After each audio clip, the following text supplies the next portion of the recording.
ताप फ्रंट में ये होना ही नुकसान हो जीवन में होना भाई लैंड पूरी वजन बोलना आ रही है। श्री कृष्ण भगवान बोले हे पार्थ मुझ में मन लगा करके मेरे आश्रय होकर योगाभ्यास करते हुए मेरे स्वरूप का संचय रही पूर्ण ज्ञान होगा। सो सुनो मैं तुम्हें पूर्ण ज्ञान सुनाता हूँ जिसके जानने से तुमको इस लोक में और कुछ जानना शेष नहीं रहेगा। हजारों मनुष्य में से कोई एक सिद्धि प्राप्ति के लिए यत्न करता है। उन यत्न करने वाले सिद्धों में से ठीक ही कोई मुझे जान पड़ता है। पृथ्वी जल अग्नि वायु आकाश मन बुद्धि और अहंकार ये 8 प्रकार की मेरी प्रकृति माया है। इस प्रकृति को जड़ कहते हैं। ये माँ बाबू इसे दूसरी प्रकृति चेतना है जिसने संपूर्ण जगत को धारण किया। इन्हीं दोनों प्रकृतियों सब प्राणी मात्र उत्पन्न होते हैं ऐसा जानो। ये प्रकृतियां मुझसे उत्पन्न हुई है। इस प्रकार जगत की उत्पत्ति और प्रलय का कारण मैं ही हूँ। ये धनंजय धागों में जिस प्रकार मणि पिरोई जाती है उसी भांति ये संसार मुझ में गुथा हुआ है। मुझसे परे और कुछ नहीं है। एक कुंती पुत्र जल में मैं रस हूँ, चंद्रमा और सूर्य में प्रभा मैं हूँ, सब वेदों में प्रणव मैं हूँ, आकाश में शब्द और पुरुषों में पुरुष नहीं हूँ। ये अर्जुन पृथ्वी में जो सुगंध है, अग्नि में जो तेज है वो सब नहीं हूँ। सब प्राणियों में जीव तपस्वियों में तप नहीं हूँ। ये पास संपूर्ण प्राणियों में संतान बीज जाना बुद्धि मनो बुद्धि रूप तेजस्वियों में तेज नहीं हूँ।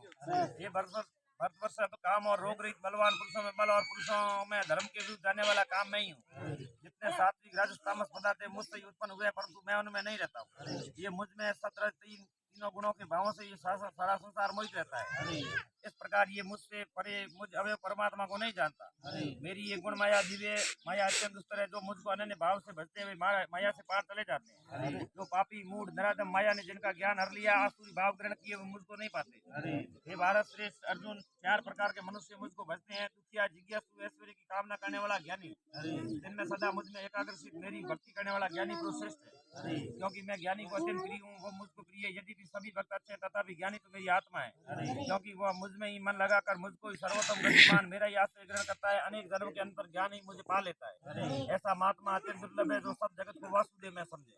अपनी प्रकृति के नियम के अनुसार मनुष्य भिन्न भिन्न काम वासनाओं के अज्ञान में डूब कर उन फलों की चाहना से अन्य देवताओं के आदि होकर उनकी उपासना करते हैं। ये अर्जुन जो भक्त श्रद्धापूर्वक जिन जिन देवताओं की पूजन करना चाहते हैं उन पुरुषों की श्रद्धा को मैं दृढ़ कर देता हूँ। कोई श्रद्धा से युक्त होकर सब उस देवता की आराधना करता है फिर मेरे हृदय में कर्म फल प्राप्त होते हैं। परंतु अल्प बुद्धि वालों का फल नाशवान है। देवताओं की आराधना करने वाले देवताओं को मिल जाते हैं और मेरे भक्त मुझ में मिल जाते हैं। मेरे इस अवयव अविनाशी अति उत्तम स्वरूप को न जानकर मंद बुद्धि लोग मुझ अव्यक्त को देहधारी मानते हैं। लोग माया से आच्छादित होने कारण मैं सबको नहीं देखता हूँ। उसी से मूढ़ और अनादि और अविनाशी मुझको नहीं जानते। भारत में भूत भविष्य वर्तमान के सब प्राणियों को जानता हूँ पर मुझे कोई नहीं जानता। ये भारत है परंतु इच्छा द्वेष से उत्पन्न होने वाले सुख दुख आदि द्वंद के मोह से सब जगत के सभी प्राणी भ्रम में फंस जाते हैं। जिन पुण्यात्माओं के पाप नष्ट हो गए वो पुण्य कर्म करने वाले भक्तजन द्वंद मोह से छूटकर निश्चय करके मेरी भक्ति करते हैं। जो मेरा आश्रय जन्म मरण कर्म को दूर करने का अर्थ प्रकटन करते हैं वे परब्रह्म आत्म ज्ञान संपूर्ण कर्म को जानते हैं। जो अधिभूत अधिदेव अधि यज्ञ इन सब में मुझको व्यापक रूप से जान पाते हैं वे समाधिष्ट मरण काल में मुझको जानते हैं। जय बोलो गीता माई की जय।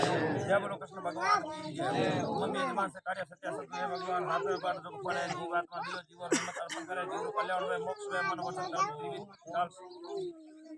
ताप संत में भूसु मा हुए औलाद फल उतरे और मन वचन जीवित दो तापन। अर्जुन ने पूछा इस प्रकार जो भक्त सदैव योग होकर आपकी उपासना करते हैं व्यक्ति परब्रह्म को भजते हैं दोनों में से कौन सा योगी श्रेष्ठ है।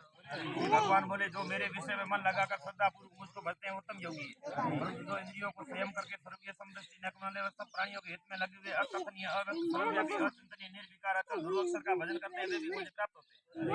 अव्यक्त में जिनका चित्त असक्त कर से नहीं पाते क्योंकि अव्यक्त व्यक्ति को प्राणी कर से पाते हैं। एक बार जो प्राणी अपने सब कर्मों को मेरे में अर्पण करके मेरी शरण में आकर अनन्य भक्ति से मेरा ध्यान करते हैं पूछते हैं शरण में आए हुए भक्तों का मैं थोड़े ही समय मृत्यु संसार से उद्धार करता हूँ। मुझ में ही मन रखो मुझ में ही बुद्धि रखो तो मुझ में ही निवास करोगे इसमें कोई संदेह नहीं। ये धनंजय जी इस प्रकार तो मुझ में अपने चित्त को लगाने में समर्थ हो तो अभ्यास योग द्वारा पाने के लिए हमारे बार बार यत्न करो।